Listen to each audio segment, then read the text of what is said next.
Hello, everyone. Welcome back to my channel.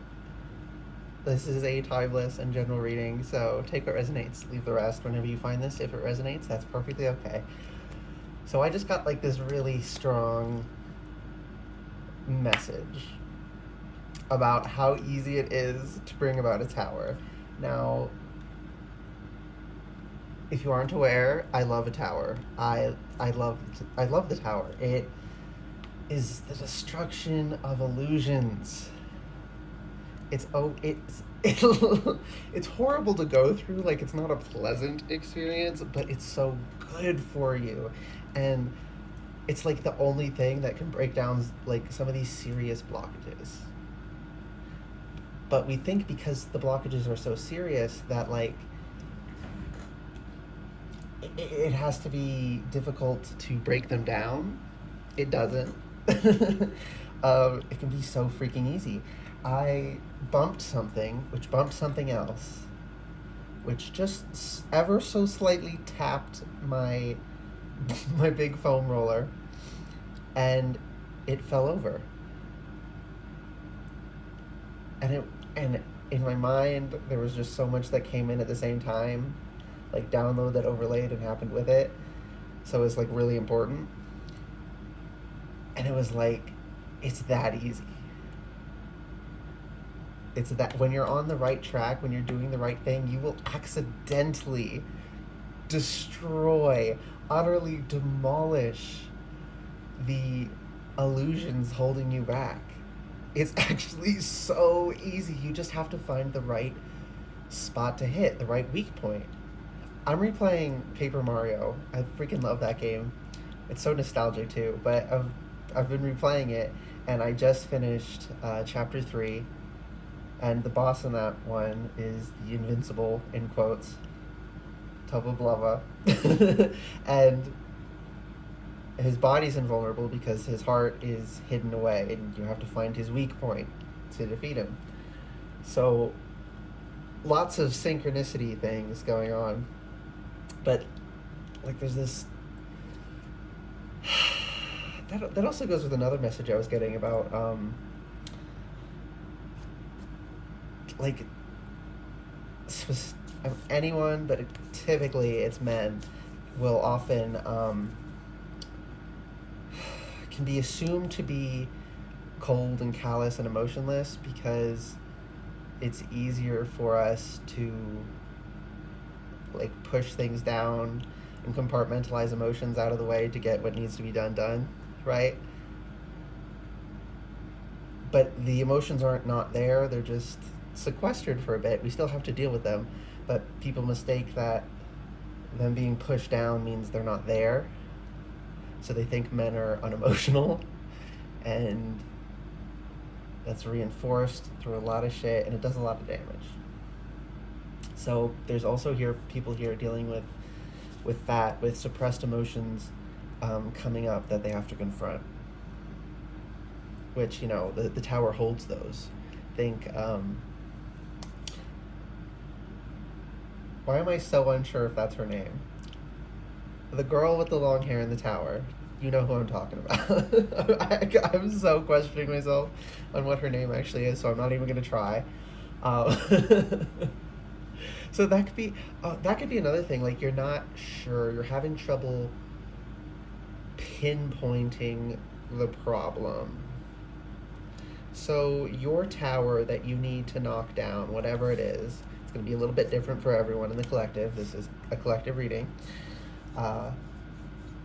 It's like inside your tower is a one of those mirror mazes. So you can't quite see what's going on. You can't see where you're going. You don't know what's what.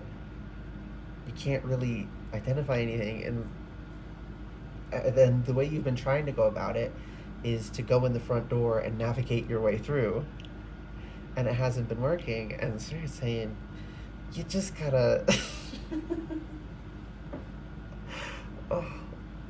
So, like, I'm not a naturally... Like, I don't hear things in my mind very intensely. So, but those things have been like increasing. So I've been my is it called clairaudience, where where your intuition comes through sounds. That's been getting very intense for me, and I just heard Miley Cyrus's "Wrecking Ball" so loud and crystal clear. So you got to come in like a wrecking ball and just knock that thing down. And it's gonna be like emotionally. I want to say. I don't know if this is the proper way to pronounce it, but cacophonous. I'll look up the word and put it in a pinned comment or something with the description. But it's just gonna be very intense emotionally because those mirrors are all gonna shatter, and the sound of that, and just the associations we have with breaking glass. Breaking glass is used like in media. It'll all the other sound will cut out, and then a piece of glass will break, and you'll hear the shattering clearly. And it's like when they receive shocking news, it's going to be that kind of intensity. Okay. But it's going to be so good for you because like you need to go through it, right? But yeah, it's gonna freaking suck, but it's so good for you. So try and have a positive attitude about it. You know, appreciate what it's doing for you. What else, Spirit? I haven't even pulled a freaking card. I'm just channeling here. Um, yeah. So towers. How easy it is to bring about a tower. Everyone here that resonates with this collective, you have a tower you need to bring down, maybe several. And Spirit saying it's going to be real easy once you find the weak points. Because these towers are illusions, so it's not like they're built on a solid foundation, right? It doesn't matter how well a house is constructed if the foundation is sand. It ain't gonna work out. And so it's, but you can't find the weak point, but you're gonna stumble on it when you get into the proper. There's a sort of flow state you can get into where your subconscious and your unconscious are able to um, work better, right? When the conscious part of us is overwhelmed with overthinking and rumination, and we're focusing on things too much, we take up the mental bandwidth, and the unconscious part of us can't do its job. So you need to get into the state where the unconscious and subconscious parts of you can work.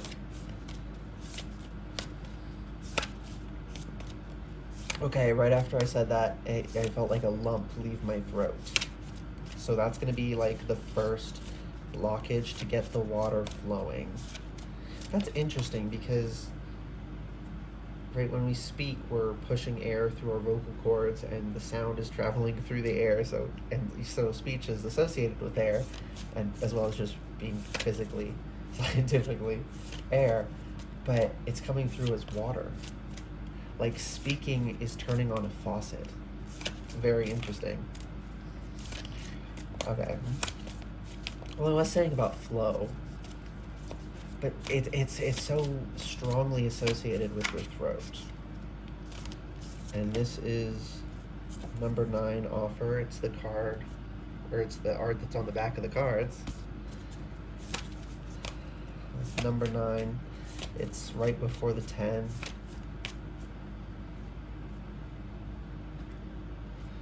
Okay. 2, surrender and trust. 32, create sacred space. So 320, or 232, I mean.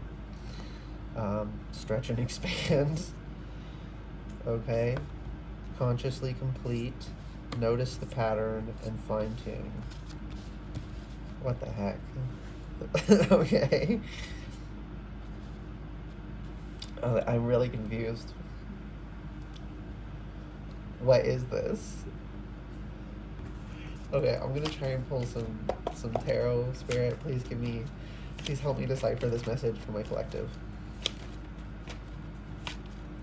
So creating sacred space and consciously completing. getting in this flow state, mindfulness usually gets you in this flow state pretty well. But a conscious practice can be very, very good for getting yourself in that flow state. So that's what you're being called to do. And surrender and trust here is like you need to trust those deeper parts of yourself that aren't conscious, that they're gonna work for you and with you, not against you. They're not gonna try and kill you, right? If your unconscious takes the wheel, like quite literally, if you're driving and your unconscious took the wheel, it would be in a split-second decision to swerve you out of the way of an accident. It wouldn't take control to drive you off a bridge, right? But you're scared that it would. 9 of Swords reversed, but you don't need to be. But 10 of Swords also came out with that. So you're stabbing yourself in the back by not letting, by cutting off that deeper part of yourself. And you don't need to. 8 of Swords reversed. You need to illuminate this. This isn't supposed to be hidden from you, okay? Knight of Wands and Wheel of Fortune. Lots of red energy. So could be like root chakra things. I think this is the Star. Reversed, King of Swords, needing to be truthful and honest with yourself, and not for anyone else, but just for yourself, and that's why the Star's reversed there. Okay. So offer. What is this offer? Offering to yourself. And those are both purple right there. And there's a lot of red here too, and then, but this one, it's just on the horizon. It's just, the sun's going down.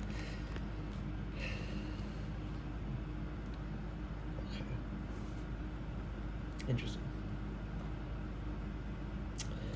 Oh my goodness. So again, this is the kind of energy that if anyone was in, they'd get choked up and have issues speaking.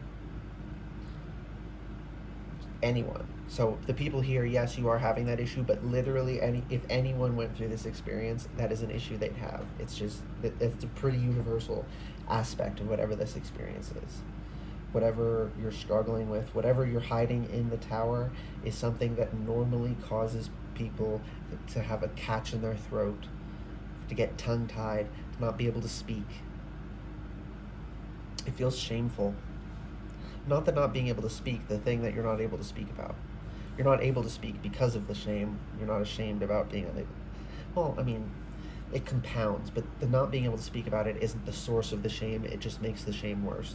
The source of the shame is what you can't speak about. It's what's in the tower. It's what you're hiding away. It's what you're trying to keep safe, but stifling, right? Like plants need the sun. Not all of them, so like,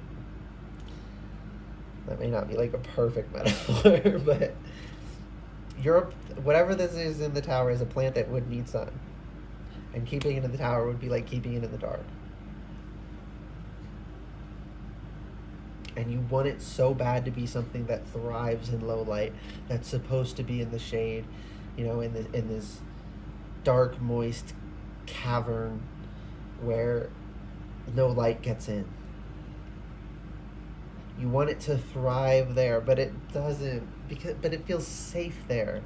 It feels unexposed there. It's hidden. No one can see it. No one wants to go near it because it's not in a comfortable place, and you want that to be a place that it rests in so good, but it doesn't rest there well, and you're just trying to convince yourself it does. That's what's all the Hall of Mirrors is. You know, I just heard smoke and mirrors. It's an attempt to lie to yourself because you can't confront it. And 8 of Swords here, you need to shine the light on it. You need to offer the light to yourself. You need to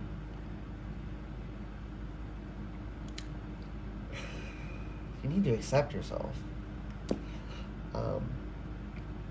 Just within yourself, only to yourself. You don't need to tell someone else. In fact, this is something that it's better not to at first. there are some things you should work through privately within your own mind. Um, and that's not a bad thing. Some people feel that way, and you don't need to. Or you feel like you don't have the strength to get through it unless you tell someone. You do. You do have the strength to get through it, so you don't need to tell someone. Okay. So, consciously complete here is she's got a keyhole in her chest, and the top part of the key is a heart. Beautiful green energy here, and orange and yellow, and the energy of light. And she's moving, she's working the energy with her hands. You need to get hands on in a practice. Fine tuning, you need to really figure out what gets you going. You need to figure out how to connect to your body. Notice the patterns. You need to investigate and why do I feel this way? Why do I have this issue? Why did I feel I needed to hide this? What pattern led me to feeling this shame? Because it never comes out of nowhere. When someone instills the shame in you, they started that pattern within you, but the pattern already existed within them, and very occasionally a new pattern will, like a completely new pattern, will sprout up, but most of the time it's just a propagation of an old pattern.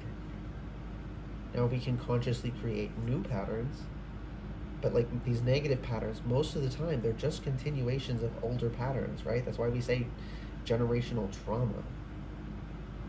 You need to notice the pattern that led to this shame, that made you feel you needed to build the tower. And when you notice that, you're accidentally going to demolish the tower. And you're going to look away for a minute and you'll be like, oh, what do I do? And you're going to kick a rock, and then you're going to hear some rumbling, and you'll be like, oh, what now? And you're going to look back, and there's not going to be anything there. It's going to be that simple. And that's not to say it's going to be easy. It's not going to be easy work, but it's not going to take years and years and years and years and years to open this thing up. Years and years and years might be what it takes to do the really deep healing, but to uncork this and get the healing going and make real progress, that's not going to take long if you put in the work. Okay, stretch and expand here. It's gonna open you up. Noticing the pattern is gonna open you up.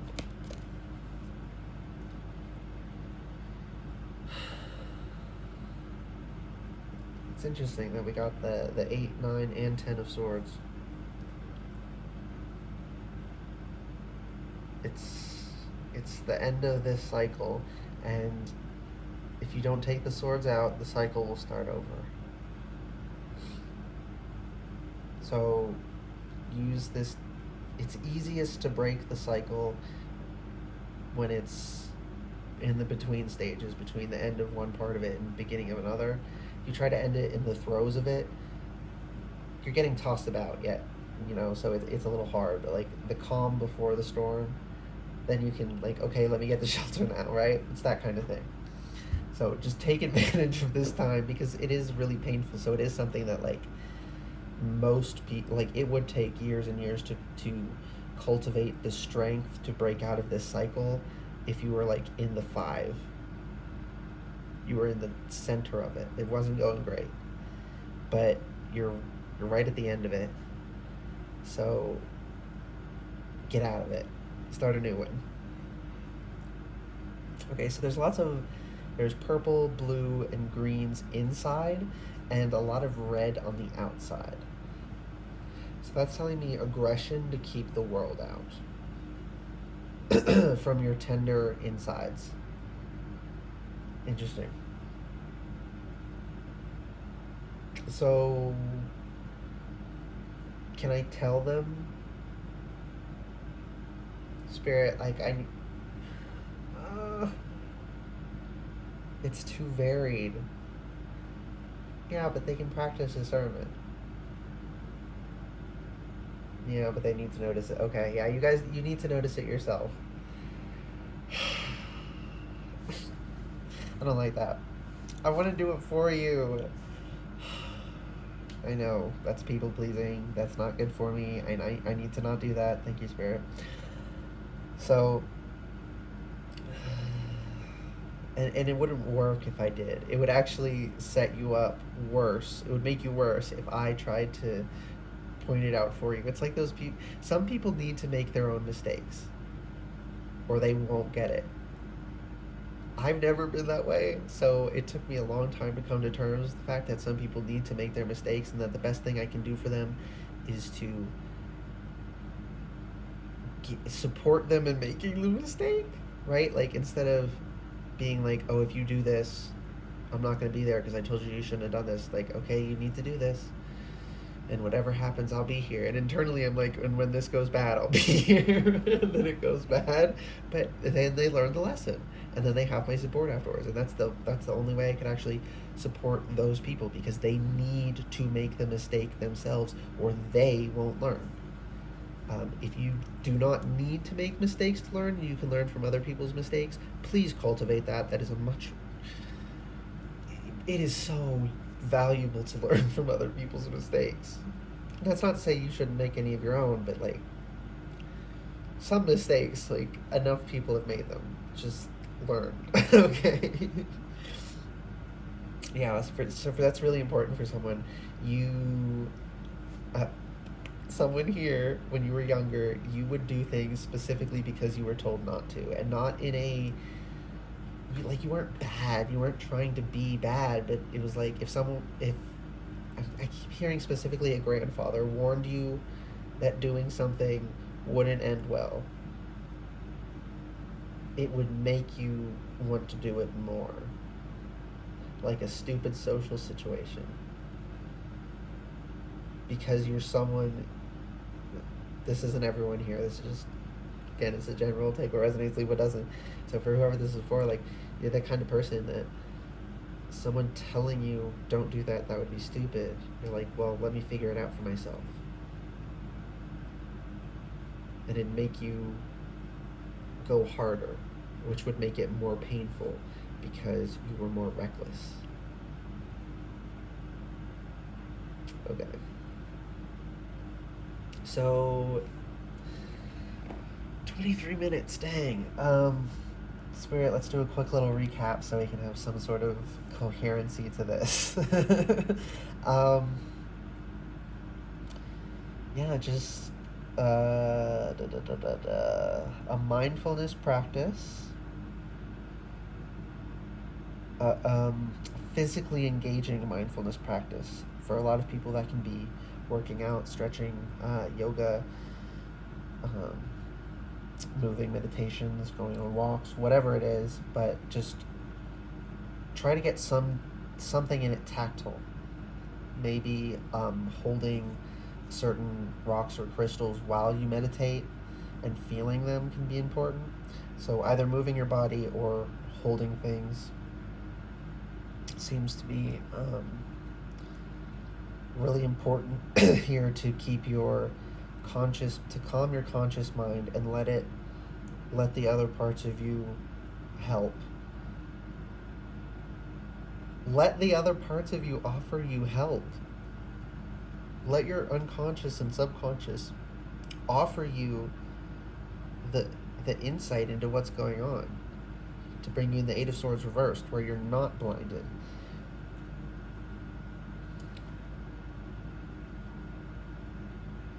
Yeah. Okay. That's everything I can share for now. Oh, there's so much. I wish I could dig into this, but I can't. I need to let people do it themselves. Okay. I hope this reading resonated and was helpful for you.